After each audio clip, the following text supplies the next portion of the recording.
बघा एक घर असतं. ते खूप एकदम छान आलिशान बंगलो टाइप असतं आणि त्याचा जो मालक असतो त्याने खूप मेहनतीने हा बंगला उभा केलेला असतो. बट काही कारणास्तव तो कर्जबाजारी झालेला असतो आणि त्याच्यामुळे आता त्याच्या घराची निलामी होत असते. तर निलामी होत असताना त्याच्या घरातली प्रत्येक वस्तू ही अँटिक असते आणि अँटिक असल्यामुळे त्या प्रत्येक वस्तूला लाखो करोडोने रेट येत असतात आणि अर्ध्या तासात प्रत्येक वस्तू ही निलाम पण होऊन जाते.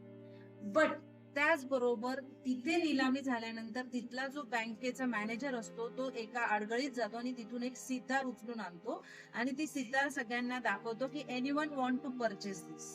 ते सितारवरती खूप धूळ साचलेली असते, तिच्या तारा तुटलेल्या असतात, म्हणून सगळेजण हसायला लागतात की अरे या सितारला आता कोण घेणार आहे, आधीच्या वस्तू एवढ्या अँटिक होत्या लाखो करोडोच्या, तर कोणी मजाक मध्ये सहज त्याची किंमत 50 रुपये लावतं, तर कोणी लगेच म्हणतो 100 रुपये असं वगैरे. बट तिथे एक म्हातारे आजोबा आलेले असतात आणि ते म्हणतात की कॅन आय सी दिस, मी बघू शकतो का हातात घेऊन.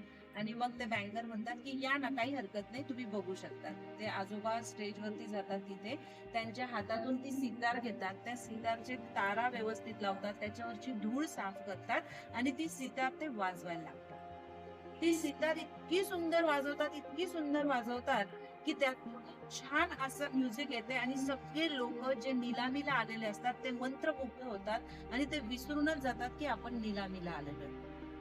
आणि तेवढ्यात थोड्या वेळाने ते आजोबा सितार वाजवणं बंद करतात आणि मग नंतर बँकर विचारतात की आता कोण घेणार आहे. आता तिची किंमत वाढलेली असते, 5,000, 10,000, 20,000, 25,000 वगैरे.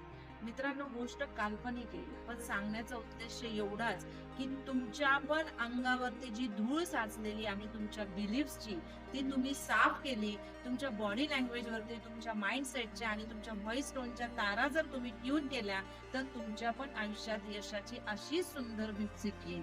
तर तेव्हा तुमच्या ज्या गोष्टी मी तुम्हाला सांगितल्या आहेत त्या तुम्ही व्यवस्थितपणे समजून घ्या आणि त्या तुमच्या आयुष्यात इम्प्लिमेंट करा. तुम्हाला रिझल्ट 100% मिळेल.